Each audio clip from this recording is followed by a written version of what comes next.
We're going to find out just what she's all about and why she created this fabulous company with these lovely scarves that I just love. They're so, so soft. I mean, the material is on point, and that is one thing I think that is huge because we know how sensitive our skin is after diagnosis. So Susan, can you just, first of all, thank you, but tell us a little bit about who you were before this company. What was your passion, and then why did you get started into making these gorgeous scarves? Well, what started me making these scarves is I lost my hair. And I didn't have cancer, although I'm from 3 generations of breast cancer, and I carry the breast cancer gene. And I thought I was always doomed to get breast cancer. But I had prophylactic surgery about 14 years ago.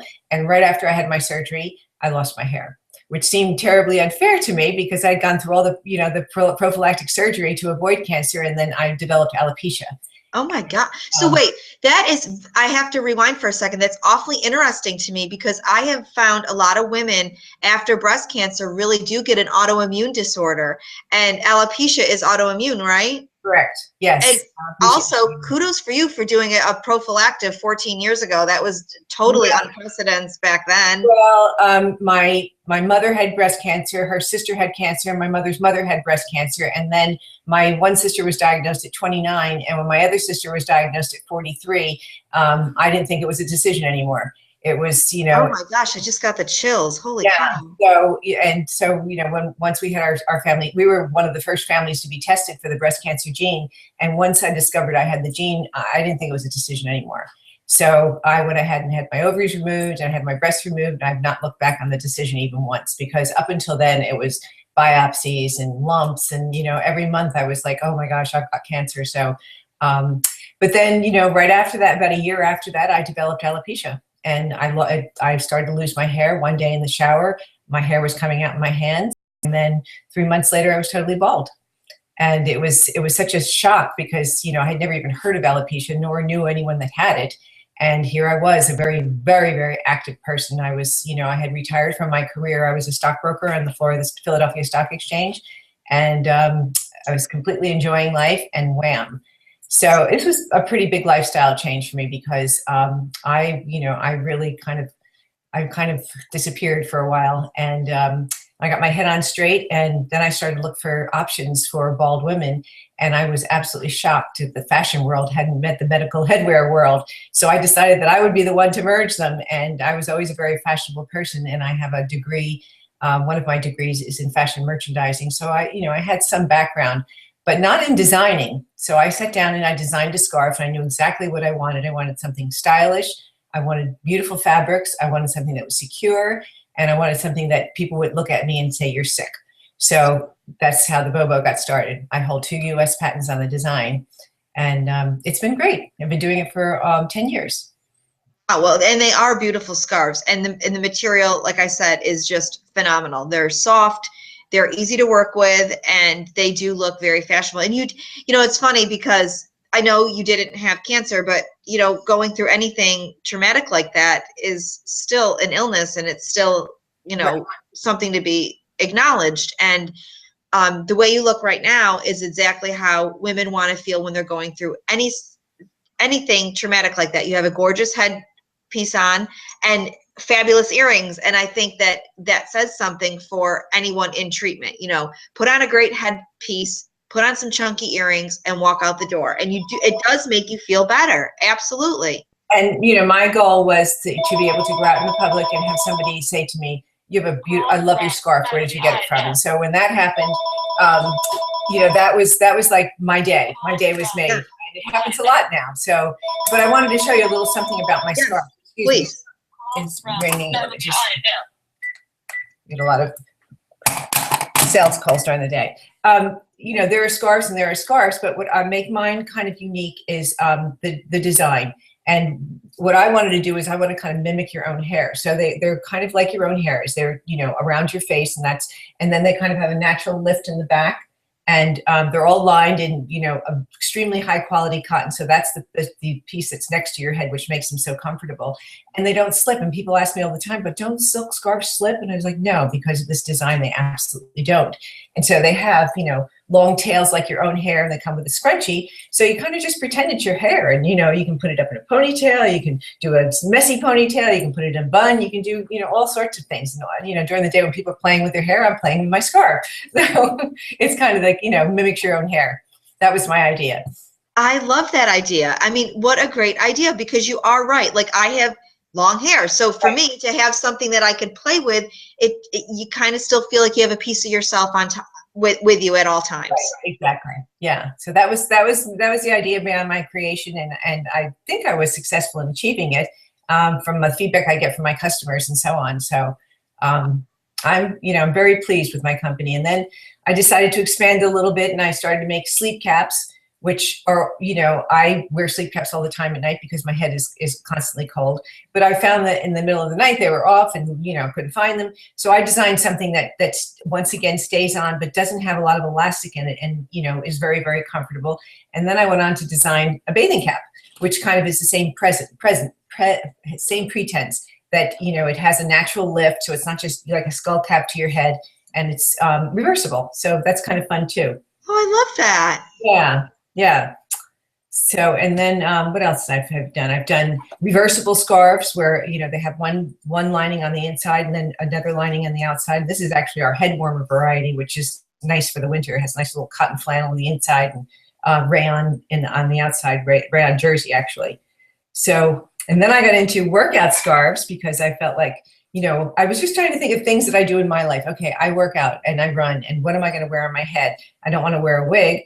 So I designed a workout scarf, and all my workout scarves are spandex, but they're ultra comfortable, and just throw them in the washing machine, throw them in the dryer, easy breezy. That's my. and you are right. Your scarves do wash extremely easily, extremely easy.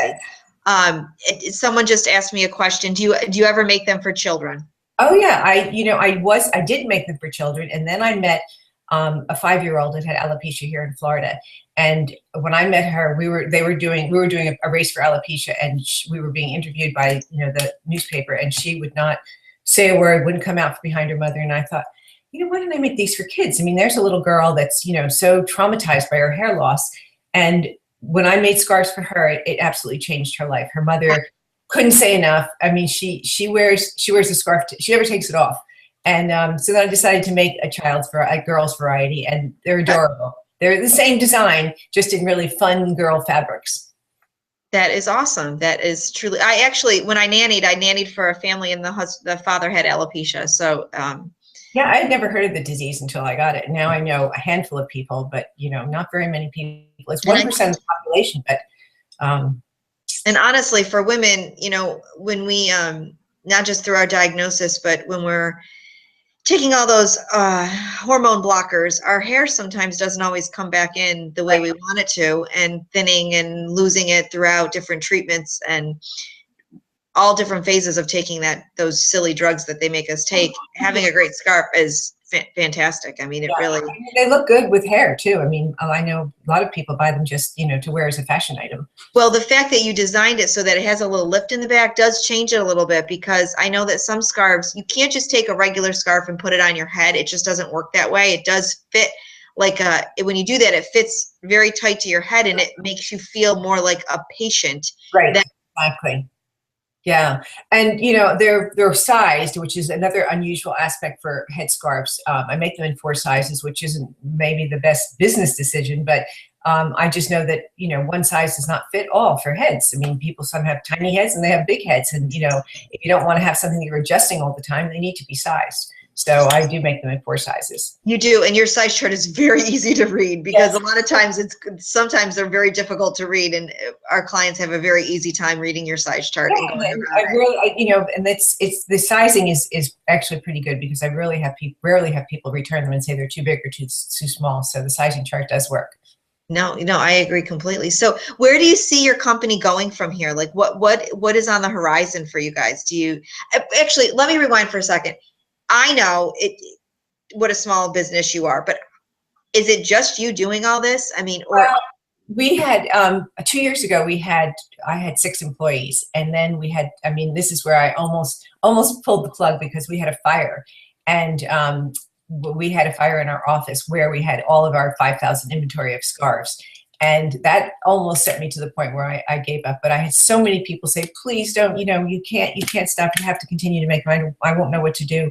And so we forged on, but we brought the business to our home. And so I just have a few people working for me now. But, I can work if I can't sleep at night. I can work during the night. I can work early in the morning. So it's like perfect. Well, I can't believe you had a fire like that. It was devastating, yes. I can only imagine, because first of all your hard work, and then you think of, I'm sure you as an alopecia person think of all the people that need those scarves. Like you're like, oh my gosh, what am I going to do about those people? And you are right. This is such a great business because you can work when you need to, and you're great about getting them out when need be. But where do you see it going? Like, can you see new patterns coming out? And I know that head wraps are really taking over. I see stars wearing them all the time now. I see those. Well, I mean, the thing that makes it so interesting, and that it continues to be interesting, is that I follow the fashion market very carefully. So I know the colors that are coming in for fall, or the colors that are coming in for predicted for that, and then I look for fabrics for that. So it's, to me, even though I'm doing the same thing, it keeps it interesting, and people send me pictures of their wedding dresses or dresses that they're going to wear for a wedding. Like, can you find me fabric to match this? And I'll do it. I mean, we're very. I love that. Oh my gosh, I love that. Yeah. So we're extremely personalized, and I mean, I go the extra mile to make sure that people are happy with their scarves, for sure. That actually just really truly brought, like, almost made me start to cry. I have girlfriends that didn't know what they were going to do for their wedding, and they ended up doing like a henna crown on top of their head or something like that because they couldn't find a scarf or something that would work for them. I did a fundraiser for breast cancer. I think it was like 5 years ago, and I had contacted all the fashion designers in New York, I mean, the top fashion designers, and asked them to send fabric to me, leftover fabric that they had. And they did. And I got, tons of fabric. And I made all these scarves, to give away at this fundraiser. And then a woman in Canada who was a bridal designer designed these unbelievable bridal veils. And I still have them. And when people call me that they're getting married, the first thing I say is, do you want to borrow one of my head things? Because they're so magnificent. They're my scarf, and then they have this beautiful, netting with all this elaborate embellishment all over it. And I'm happy to lend them out because I want them to be used. They're a one-of-a-kind thing. So that's the thing. It's so incredible. I mean, just what a gift. I mean, truly, truly, what a gift. Just truly amazing. Well, Susan, it was just a pleasure getting to know you. And I really do. I do love your scarves. I really do. I think they're glamorous. I think they're fantastic. And I mean, we talk about a cure for cancer and, even a cure for alopecia, any disease that takes away a woman's hair. So many times I hear people say who didn't have cancer, it's just hair. This is things. I just want to scream because there's so many different elements to that. It's just hair, but for one, it's one more thing. Like, really, like you said a minute ago, you just said it. You said, I did this whole thing. I got rid of my breasts. I got rid of my ovaries. I mean, really? And now you're going to take my hair? Like, why did you do that? It doesn't seem fair. So to have such a great option for women with gorgeous scarves is an ego booster. It makes you feel better. And if you feel better, you can actually, prevail a little. You can push through your treatment a little bit better if you're feeling better. Is it going to cure cancer? Absolutely not. Is it going to cure alopecia? Absolutely not. But it's going to make our mindset a little bit better. Right.